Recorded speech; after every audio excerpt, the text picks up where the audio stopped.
And now, the Lowe Post. Welcome to the Lowe Post podcast, live from an undisclosed hotel location in New York City on Sunday night, where I'm very excited, legitimately excited to be joined by Chicago Bulls shooting guard and someone I predicted would make the All-Star team this year, Zach LaVine. How are you? Oh, man, how are you doing? I'm good. Two Zachs in the same room. Isn't that ironic? It's just me, you, and Zach Collins. Yeah, right? I think, right? I think there might be. Nope, I think that's it. It's only a couple of us. It's not too many in the NBA. And all of us spell it correctly. K. It's not the right way to go. It's just wrong. No, it's not. Yes, I don't like it that much either. Zach Morris is the most famous fictional Zach ever. He goes K. That's the one black spot we have is on Zach Morris's. Actually, he has a lot of black spots on his resume if you watch the show. I don't know anything about Zach Morris. You're too young. Yeah, I was about to say I don't know that one. So, you really don't know who Zach Morris is? Like, no, it's a total. That blank. Yeah, it's all over for me. Yeah, I'm 42 blank. years old. It's all over. He was on a show called Saved by the Bell. Are you aware of Saved by the Bell? Yeah, I know that. I know. I've heard of the show. AC Yeah. Slater, Kelly Kapowski. I've heard of the show. Okay. Yeah. So in the lobby, I saw Jim Boylen. Yeah. And he said, you know, Zach and I were in a great spot right now. One of my favorite things is my film sessions. He said in the theater, like Zach and I in the theater. I was like, are you guys going to movies together? He's like, no, in the film room, in the theater. We're in a great spot. I love it. So it didn't necessarily start out this way. Yeah. So, and now it does appear to be in a great spot, but I want to take me back. What do you remember of the first 72 hours of the Jim Boylen regime? I mean, I've had a lot of different coaches, so you see how it has to change from an assistant to a head coach because it happened with Sam Mitchell when Flip passed away, unfortunately. And you can see, an assistant coach, you have somebody where it's like your friend or like you can go to them. But then they have to step into the head coaching role. It's different. They have to have different respect. They have to, account for everybody on the team. They have to account for their coaches, their staff, stuff like that. So, it was a little bit different. We had to get used to each other. But it's the game, man. You gotta go through those bumps and bruises, I guess. So there was the famous practice, yeah, which turned into a famous not practice. Yeah. How close was it to people not going? It was just we needed, both the coaches and the players needed to get something off their chest. I think it was a good thing that happened. As bad as it looked, it was a good thing that happened because it brought us closer. Everybody was able to tell the truth. Speak from the heart if it was good or bad. And it helped, but I don't think it was. I think it was more of like a player coaches meeting. It was going to be a players meeting and then a coaches meeting, and it was just. At the end of the day, we all talked and let our feelings out. Yeah, so the Athletic had a story about this a couple of days ago about and you're in there quoted saying we had to let our feelings out, and you have a quote saying we had to establish some ground rules. Yeah. So what does that mean? What had to be established? Like what did you personally feel like you had to say at that meeting? I was upset because we weren't seeing eye to eye with how things were being run, accountability, and even role setting, stuff like that. And like I said, that transition from a coaching period is tough, and I think we just had to set some ground rules, even for the coaching staff. How it was going to be. We had to set some different things on us, how we were going to be as players toward the coaches, because it's a whole different coaching staff. It's a different personality that's at the head of the charge. So I think that was the main thing that had to be set. What turned it for you and Coach Boylen? Like, if you're in a good place right now, if he's right, like, what turned it? Was there a meeting? Was it him paying your fine when you got ejected? Or I don't even remember what it was. I've tried to pay his fine. You tried to pay his fine? Oh, that's what it was. Yeah, I tried to pay his fine. Did you pay it? They didn't let me. I offered it. What helped our relationship out a lot is I didn't understand how much he cared. He generally cares for his players, and he might do some quirky things here and there, or the things that you see that he does is different. That's just his way of showing, his competitiveness. But he's very competitive, but he cares about his players, and that's something I can respect. I remember I was at a game in Toronto in December of last season, probably 3 weeks after he took over, something like that. And that game, I think Robin Lopez posted up 25 times. Yeah. And Bobby Portis might have posted up 20 more times. Yeah. And I remember a local reporter after the game asked Jim in the scrum, is this really how you want to play? Is this is this the plan? And he tripled down. He didn't just double. He was like, this is how we are playing. We are going back to the basics. Yeah. Hakeem Olajuwon, blah, blah, blah. You're a high flying shooting guard. Yeah. Was that frustrating? It was tough at times because in the beginning he sat me down. He said, "We don't have to learn to crawl before we walk." And I was like, "Man, I can run, you know." So, you know, it was a little tough at first, but we built it up. And that was that transition period. I think we played against the Pacers, and we scored like 82 points or something like that. It felt like I was watching one of them old MJ films where they were like them versus the Pistons, and it was like 75-80, you know, final score. But it was tough at first, but then we started building up, and then we started playing faster. We're starting to play faster now, and you know, I just think he had to gain some of that trust and like break down the ground rules of how he wanted to build up the foundation for how he wanted it. Here's my challenge to you based on the conversation I just had with Jim Boylen 15 minutes ago, which you witnessed. I'm pointing to Bulls PR czar, not czar, but something.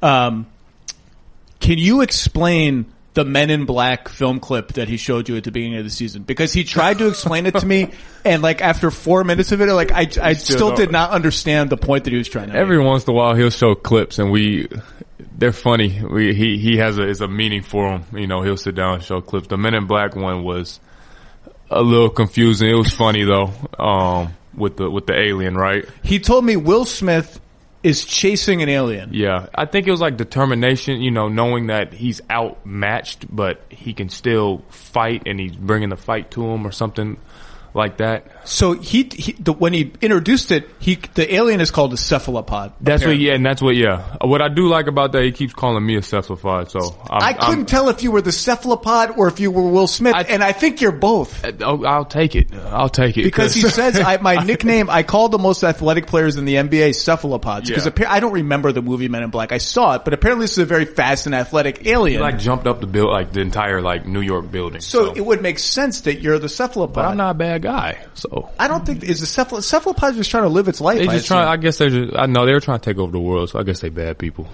But I'm trying to take over the NBA, so but then the play. Okay, that's fair. You want to be an all-star this year? I think you guys can make the playoffs. That's fair. But then he said, "But I want all my players to think that they're Will Smith because Will Smith is a renegade. He has an attitude problem. He's overmatched by this cephalopod, but he takes them down anyway." And I was trying to tell my players, "You are all Will Smith. Find the best version of you, just like Will Smith's character in Men in Black did." So I was like, "So is Zach Will Smith or is Zach the cephalopod?" I think you're both. I'll take it. Were you inspired by this clip? Did it make you want to have a better season? I get inspired in my own ways. So you got over it with Jim. You guys are in a good place now. Yeah. Something that people been fast forwarded through, but I'm always curious. When you were a free agent, the Bulls did not proactively maybe they made you an offer. The Kings signed you to an offer sheet. Yeah. That the Bulls then matched. Mm-hmm. There are lots of cases where there's a lingering bitterness by the player in that situation. Like, oh, you didn't value me enough. I had to go out, and another team had to value me for you to sign it. You appear totally unbothered by this. How do you get past that? I just understand the business of basketball. It's not, you know, like I said, I grew up with a sports father, so I understood how it goes. They're letting the market get set. You know, they don't want to battle against each other. If I didn't have it, especially that year, I think there was only like 2 offer sheets that got signed. It was me and somebody else at a lower level, obviously, but it wasn't a big cap market, you know, like last couple of years or in the future. So you just got to understand it. They matched it pretty quickly too. Yeah, so obviously I knew, okay, they want me. So it was, it's just a part of basketball, man. At the end of the day, I'm here to do my job and they're there to do theirs. And you know, and then you come together and you're a team again. So it's the way it is. I was going to ask you, what's the first conversation with the front office like that you remember? Like once, I don't even know if you're in Chicago still at that time. They called me and they said that, we didn't have to think about it or something like that. Like, you know, you're always going to be family with us. And I was like, okay, cool. Thanks. You know, let's get this thing going. So I didn't take it personal. It's just how basketball is. I think that's what you have to understand. By the way, I mentioned Robin Lopez post-ups before. I meant to ask you regarding Robin. What is the Britney Spears thing? That's one of my favorite teammates, man. I've had a lot of teammates. Everybody loves Robin. He's a little bit different, but he is hilarious. So, there was a Britney Spears like picture. He actually got it in Toronto. Ironically, I think it might have been that game too. When he and Serge threw down. Yeah, I think it might have been like one of those games. But he had it. He had a picture of Britney Spears in his locker at the United Center, and it just sat there with a pack of Rolos. And his nickname's sure. Rolo, obviously. Yeah. So when he got traded, I guess they didn't like get his picture. So I told him like, "Hey, I'll bring the picture for you. You know, when we play you guys, because we played him the first preseason game." But I guess he eventually got the picture. So he likes Britney Spears. I mean, nothing wrong with that. Yeah. Do you ever feel like ticketing websites make getting to the event difficult on purpose? It's as if they're so big they can get away with not caring about your customer experience. With millions of live events and a price match guarantee, that's important. SeatGeek proves there's a better way. Search for sports, music, comedy, whatever at SeatGeek. It has all the tickets you could want in one place. No more going to 12 different secondary market websites. SeatGeek rates each deal on a scale of 1 to 10 and displays every ticket on an interactive seat map. Green dots mean good deals. Red dots maybe less good. Super easy to use. Every purchase is fully guaranteed, so you can shop for tickets with confidence. That's very important. I have the SeatGeek app on my phone. It's by far the fastest and easiest way to get tickets. SeatGeek will even give you $10 off your first purchase. All you have to do is use our promo code. Download the SeatGeek app today and use promo code Lowe, L-O-W-E, my last name, the name of this podcast, promo code Lowe. Bam, $10 off your first purchase. Sometimes for inspiration, you just have to look up. For more than 60 years, the Goodyear blimp has fueled greatness on the gridiron by providing aerial coverage of some of the most legendary moments in college football history. When the Goodyear blimp rises above a stadium, it inspires players to reach higher and rise to the challenge of the game's biggest moments. Now it's your turn to go further with Goodyear. Discover tires made to rise above the rest. Learn more at Goodyear.com. Goodyear, more driven.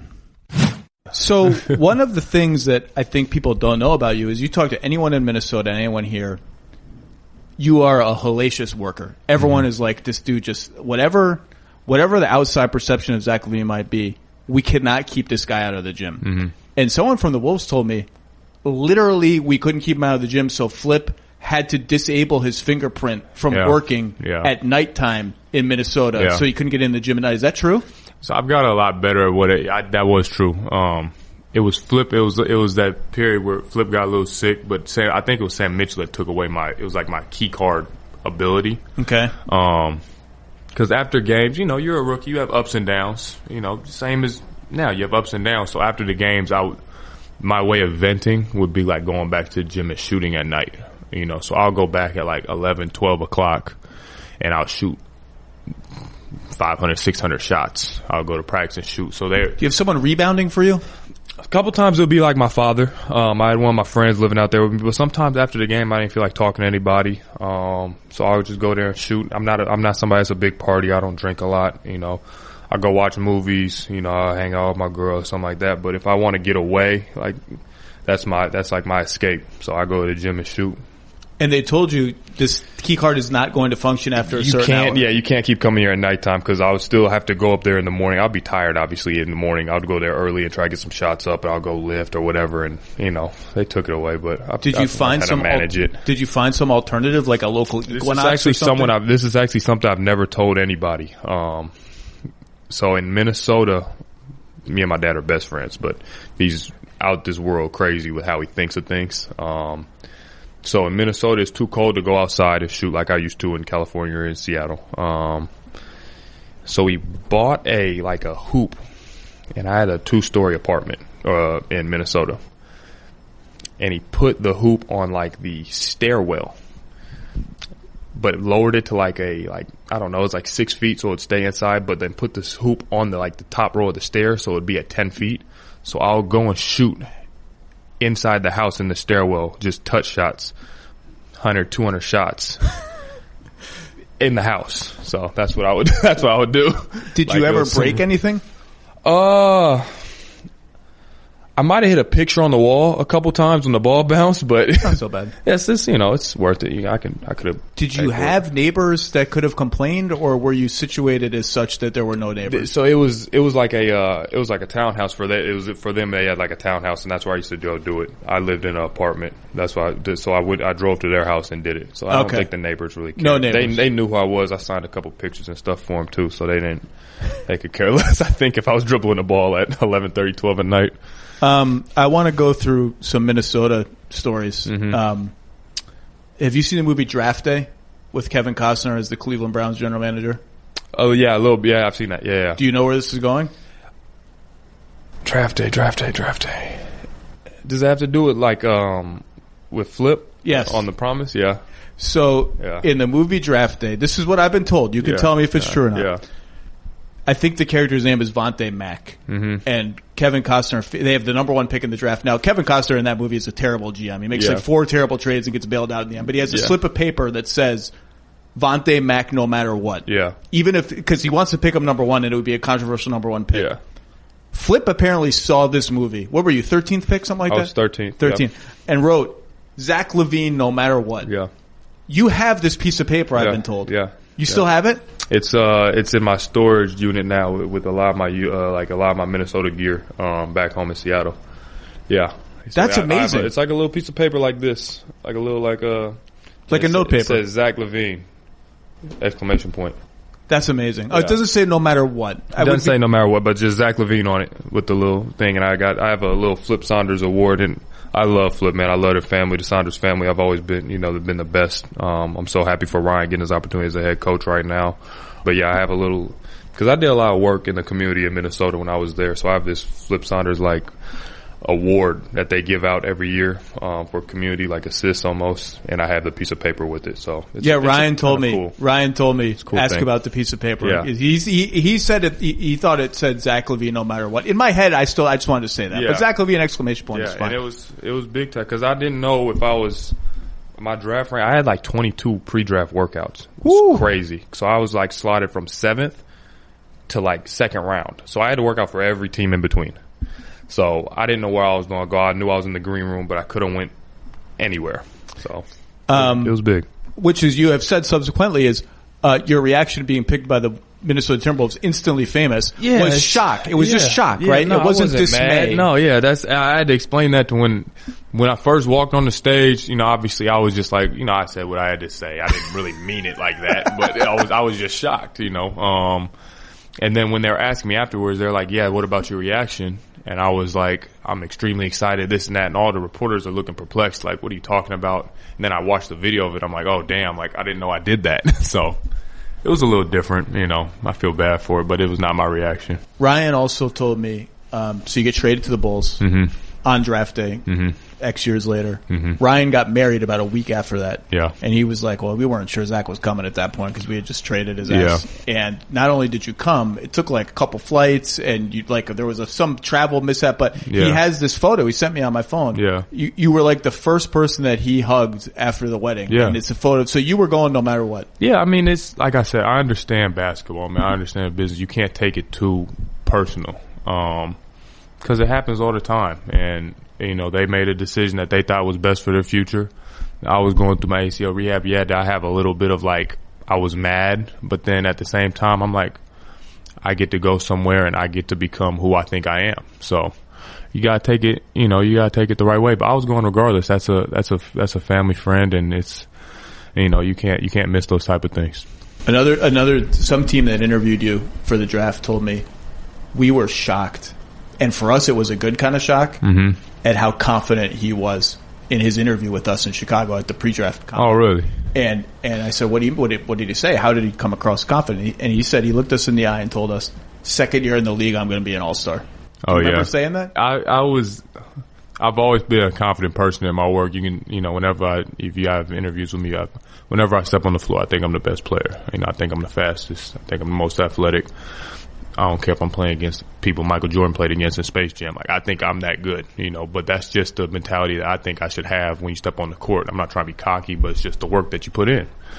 Mindset I think you should have. This team liked it. They're like, we like this. I don't remember what I said. Now, obviously, was I all-star at my second year? No, I still haven't been an all-star yet, but my mentality was letting them know, I think, that, hey, look, I'm a confident person. I think I can get to this point.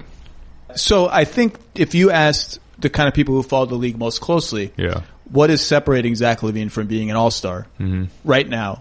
I think the most common answer would be defense. And you've talked publicly a lot about how NBA defense has been a challenge for you. Yeah. So what's the hardest part about it, and how do you think, where are you now?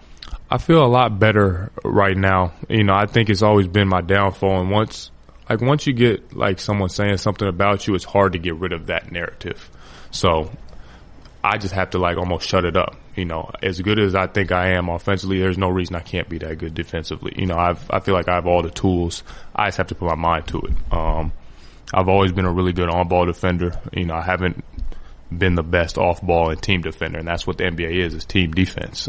So it's more just locking in and realizing, this is what you have to do, because anybody can play defense if you have the heart for it. It's a mentality. Is that true? Do you think that's true? I definitely do. I think anybody can do it. It's just a mentality that you have to do it. Because everybody plays defense in spurts. If you look around the NBA, everybody does, but everybody's going to get scored on. But it's just a mentality you have. So I feel like even going into preseason, even now, I've just had a better mentality of trying to stay locked in on that end, not take any breaks, even if I am tired. If I have to do a lot on offense, I still have to go over there and do it on defense too. So I'm trying to take that matchup serious. If I'm guarding their best two guard, I'm guarding their point guard, I got to take it serious, So, I've been locked into it a lot more. Are a lot of your, when Jim says, Zach and I watch film together, one-on-one, what percentage of that is offense and what percentage is defense? Lately or all of them? Lately, not as many has been defense. And really? If it has been, it's just been some of my, I'll be real about it, my effort plays. If I don't get a call at the basket and I talk to the ref, I got to sprint back on defense. It's got to be on one track, man, because then that might affect. Yeah.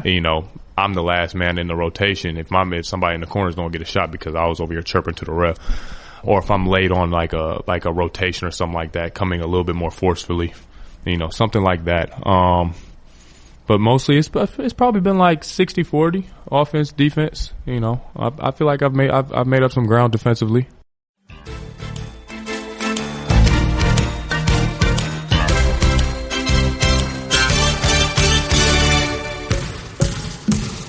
Tell me what happened with the whole long twos analytics thing, because I was traveling in LA and all of a sudden I'm getting texts this LaVine and there's something going on with Boylen. And what happened? We don't even have an analytics department. That's the thing. But it was an interview I was having. I was having a casual conversation, and we were talking about the mid-range game and how it's not as prevalent.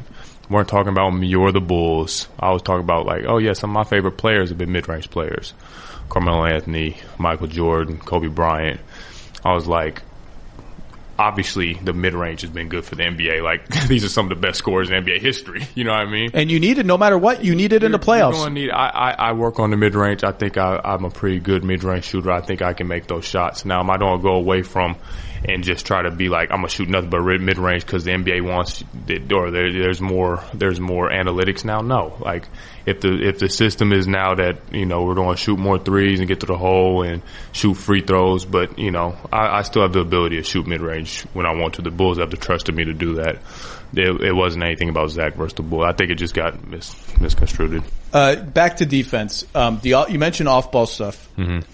I've hit you for that before in columns. That's noticeable at times when it goes wrong. So my question is, how do you get better at that? Because it's not when you talk about effort and heart, when you're guarding some wing who's going right at you, you can man up and play him, yeah. But off ball stuff is you got a corner shooter and a wing shooter, and you got to split the difference, and you got to know to rotate here versus rotate there when the ball goes there. How do you get better at that? That seems it's more than just I got to try harder. Yeah, I think a lot of it has been with me too. Has been trust. I have to trust our defensive plan. I have to trust my teammates, and they have to trust me to be there. Because you're going to get beat in the NBA. You're going to get scored on. So a lot of it's been watching film. A lot has been trust, me getting to those spots and making sure I'm there early to and talking and communicating and just going over. I did a lot of shell drill, this year earlier in preseason and training camp and stuff like that, to where it just helped me lock into it a little bit more, going almost back to the base. I'm in my 6th year now. Do I really need shell defense when I'm, it's summer league time? Realistically, yeah, I do, because it's going to help me. So, I went a little bit more back to the basics on it and just try to, if it's something in your head that you lock into, I think I can do it. Do you sometimes wake up at 3 a.m. because Tom Thibodeau's voice has invaded your dream space and you get startled? Yeah, what's crazy. So we don't. Tibbs used to ice a lot of things. Defense are called ice blue. So when I first got to Chicago, we didn't do that anymore. And that was it was just ingrained in me because, with Tibbs, it's drill sergeant. You're doing it every day. You hear it on TV. Ice, his voice. Ice. Yes. So I was literally jumping into ice stance on everything on the outer half of the place, and they were just getting mad like, you can't do this anymore. It's not. I'm like, all right, my bad. So no, Tibbs doesn't give me nightmares, but I still hear his voice sometimes. You've played for some characters among NBA coaches. Man. I've had a lot of coaches so far. Yeah, Flips, for some characters. Flips, Sam Mitchell, Tibbs, Fred, and Jim. Yeah. Was Tibbs hard to play for? I wouldn't say it was hard to play for. He was just really demanding. You had to. Everything was mapped out from when you woke up and got to the gym to when you ended. It was the full day was mapped out and it was on point. There's sometimes where some teams you might flow through practice, and you might switch things up. Like no, his was like A B C D E F G all the way to Z. Are you still close with Wiggins? Yeah. I just saw him this last summer. Yeah. Him and his girlfriend. He has a little daughter. Yeah, we're real close. The other day you guys played Charlotte, the opening game in Charlotte. Mm-hmm. You had a breakaway. Yeah. You did not dunk. Yeah, man. The crowd was audibly disappointed. Me. Isn't that crazy? So you hear this as you hear the anticipation, and then you hear the letdown. The thing is, I was trying to dunk it and I slipped a little bit, so I had to lay it in. Obviously, it did look funny now that you're saying it. I slipped. I had to lay it in. And, my shoe kind of fell off, but yeah, I heard the boos, and it's crazy because I'm an opposing team. Shouldn't they be booing me because I made the layup? But it's, it makes sense. I mean, if I wouldn't have slipped, I would have gave him a good dunk. Do you feel pressure when you get a breakaway? Like, I'm Zach LaVine. I think you are the best dunker since prime Vince Carter. You think so? Yes. Realistically, sometimes on a fast break, I don't know what to do. So I'll just randomly do it when I jump. Cause eventually they're going to get tired of me just jumping up and cocking it back. So a couple of times I'll do a windmill at 360. But yeah, I'm like, damn, do I do a nice dunk today, or do I just give them something real easy and get back on defense? That is maybe the most unrelatable to me thing someone has ever said on this podcast. Have you ever tried something adventurous in an NBA game and missed? Like on a breakaway specifically, where it should be 100% make? I'm trying to think. I had to have done it when I was doing the dunk contest and stuff like that when I was younger. I think in Minnesota, my rookie year, I tried to do a reverse or a windmill, off an alley-oop though. Ricky threw me an alley-oop pass, and I caught it. I tried to double clutch and throw it in backwards, and I missed when I could have just dunked it. But I think that's the only time I got a little bit too ahead of myself. That's when I can feel the old school coach vibes running through my body. Oh, he subbed me out so fast. It was really? Flip. Oh, he subbed me out so fast. Yeah, so fast. I mean, if you try it and you miss it, it's bad. Would you ever do the dunk contest again? It's in Chicago this year. I don't know. You've never been defeated in an NBA. You're 2 for 2, right? 2 for 2. Yeah, you got to do it again. Come on. Everybody wants me. If my leg. The thing is, man. I know you don't want to be the dunk contest guy. It's a narrative, but not even just that. I'm fine with people saying it because it's just casual fans, and that's a lot of our NBA is. Like I said, I understand the business of it. But I was 19 and 20 when I won, and I weighed 185. I have an ACL reconstruction surgery now, where I've done a great job coming back from it, but I weigh 25 pounds more, so it's a lot of stuff that goes into it. I was playing 33 minutes a game now, so I gotta see how my legs are. I don't want to, a home run derby, waste all my swings in the second half of the season, bat 205, you know what I mean? All I'm asking is don't rule it out. I won't rule it out. It's going to be really cold in Chicago. It's a game time decision. Give us something to look forward to. Game time We're in a rough stretch of All-Star right now. Give us something to look forward to. Toronto, the one in Toronto with you and Aaron, number one. Yeah, that was great. That whole night was an all-time All-Star Saturday. I'm not gonna lie, I would probably be a lot more willing to do it if we didn't go into that overtime. I left 4 dunks out there that I didn't have to do because we went into overtime. Yeah, that was one of the best ever. I mean, I'm glad we did it though. I mean, you guys didn't miss. No. Normally they're guys are missing 4 times. You guys was just boom, boom, boom. And my wife was with me. We made a little date night. It was the best of the best, yeah. And I turned to her, I was like, it's not normally like this. Mm-mm. This is way better than it normally is. Yeah, it was crazy. What are your favorite memories? When you think back to that night, what are your favorite memories of it? Just how it turned into just going from a fan thing to where, you go up and dunk and get it to where it was a competitive thing between me. Because we and Aaron are cool. We're friends. We know each other since pre-draft. Same agency. And we were looking at each other in the face okay, what do you got next? What do I got next? It became almost like a real competitive thing, and you could see how much, you know, each one of us wanted to win, how much we put into like trying to win. So no one was like just going to give in. So it was kind of cool. I have no memory of who else was in that dunk contest. No idea. Damn, who was in that dunk contest? The answer is it doesn't matter. It doesn't matter. No one in this room is going to know the answer to that. Let's just move on. No one knows. It's better that way. It's better that way. I think, yeah, forget it. Yeah, it's all right. Should we have the Sonics again? You're from Seattle. Do we need to get the Sonics back? 100%. Like, it's crazy that the Seattle Sonics, Supersonics don't have a team. Seattle needs basketball, and, you know, I think we got to give a pat on the back to Jamal Crawford on how he's like held down the city with the pro-am and stuff like that, bringing pros into play in the summertime, because that's the only time they really get to see him now, and it's done really good. But I think Seattle does need a pro team. It's been a long time. Would you refuse to sign with the Oklahoma City Thunder out of principle, even if they offered you the most money? No, man, no, I couldn't do all that now. But it is crazy how we traded Vancouver and Seattle for Memphis and OKC, though. You said it, not me. Yeah, that's. I mean, I'm just going by cities. You know, it's just crazy. I didn't say anything. I have a very important question for you. I could not have you on this podcast without asking this question. Mm-hmm. Are you currently on the Bulls Leadership Council, and what does it do? Yes, I am. It's just a. Jim put it together. It's just like the leaders of the team, and we. How could I say this? We talk amongst ourselves and then talk with him and relay it to the team. About? Whatever he wants to talk about. You know, if it's a big meeting before the game, or if it's, you know, how the team's feeling right now about practice, or if we need to save our legs in practice, stuff like that. Who's on the Leadership Council? Me, Thad, Otto, and Lowry. 4-person Leadership Council. Yeah. Do you have term limits? Like, can you get off of it after this season? I don't know, man. I don't know. I don't think it's like. I don't know. How often do you meet? We haven't really done it. We did it a lot last year.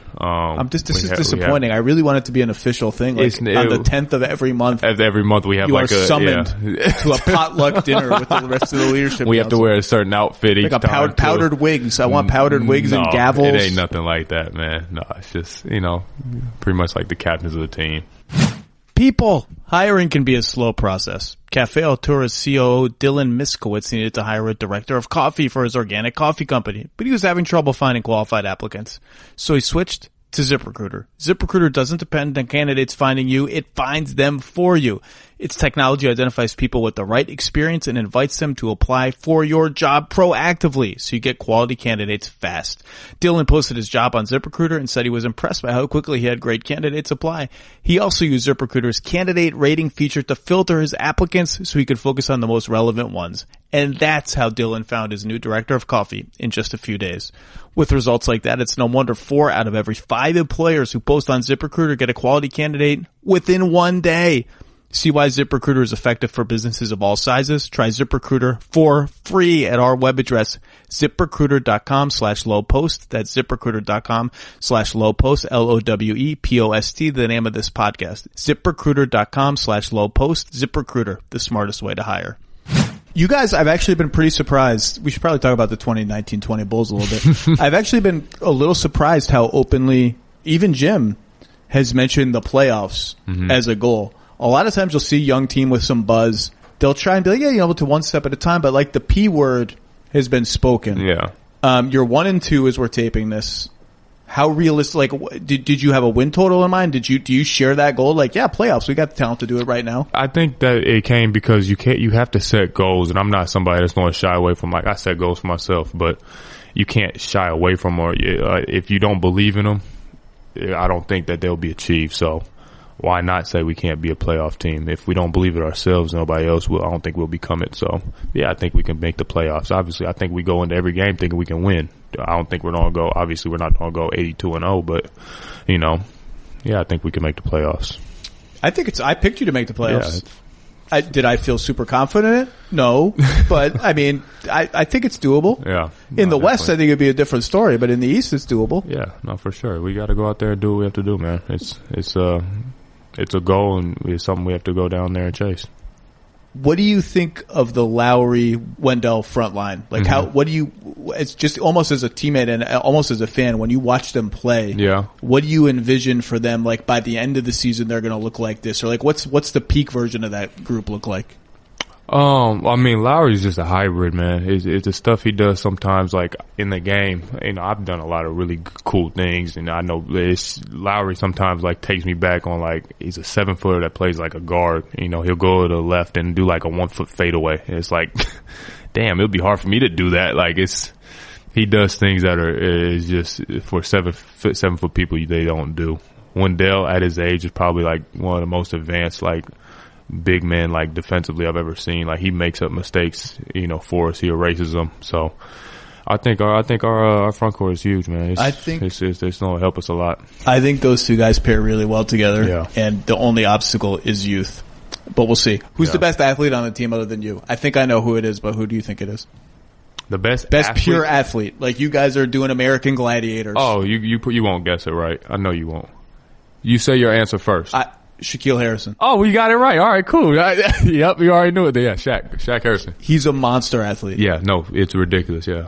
Jim Boylen told me today in the lobby, he reached 18 miles an hour sprinting either today or yesterday. And apparently, I don't know how fast that is. Apparently, that's really, really, I mean, I know how fast it is. I just don't know how fast, like, human beings are meant to run. Me and him race, like, every other day, and we see who wins. It's crazy. What do you, like, back and forth? Like, when we do our sprints, like, you know, some people just jog our, like, little sprints down and back. Like, me and Shaq, like, have a competitive thing to where, like, we dead ass run and see who wins that day. It's crazy, yeah.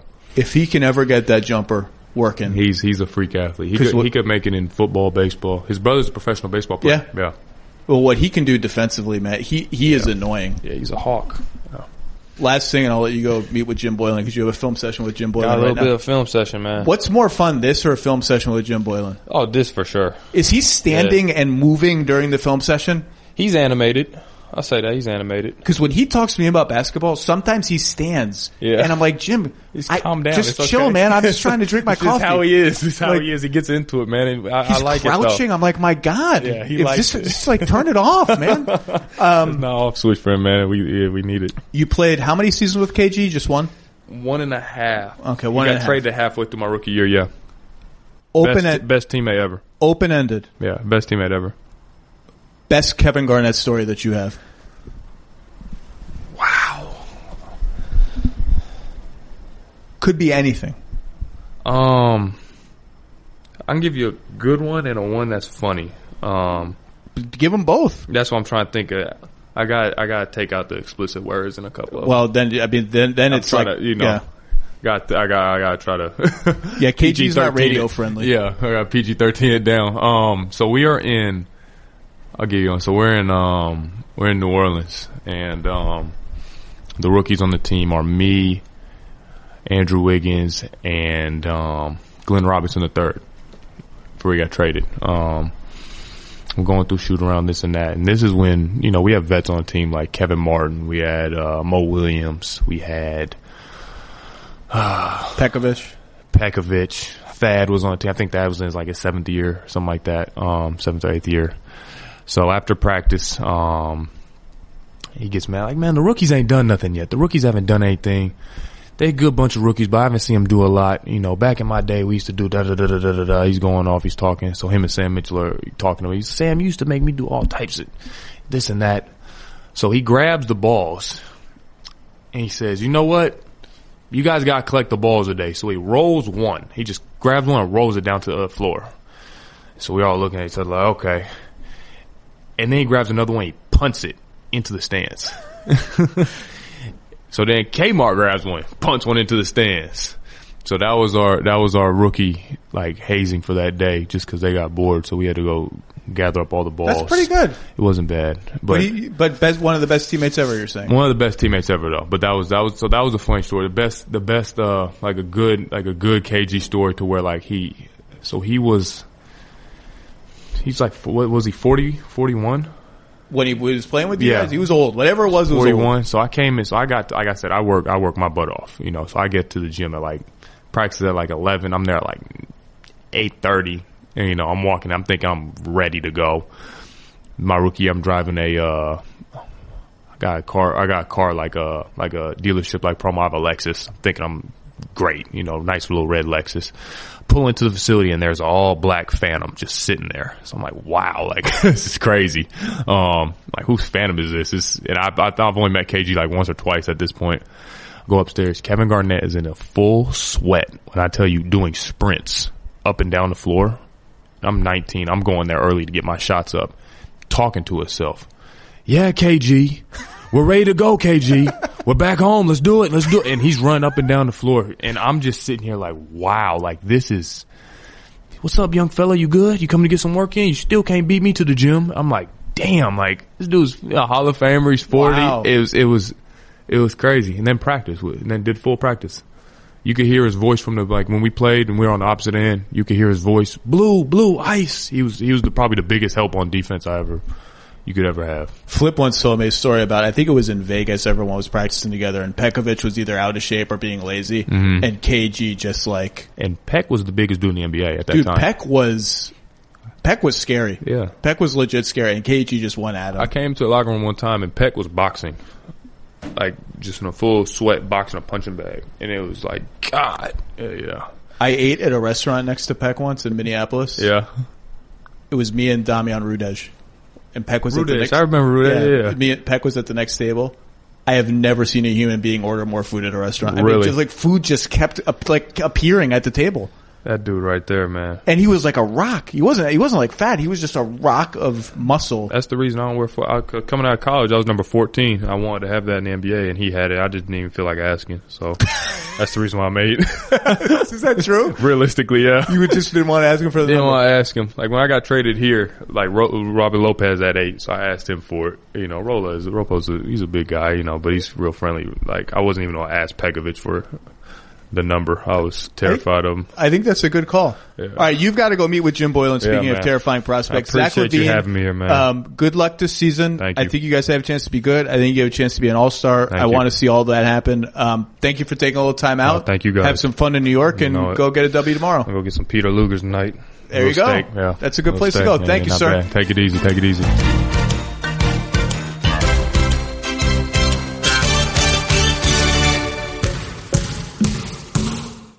The Lowe Post is presented by Goodyear. Drive always discovers possibilities. Goodyear, more driven.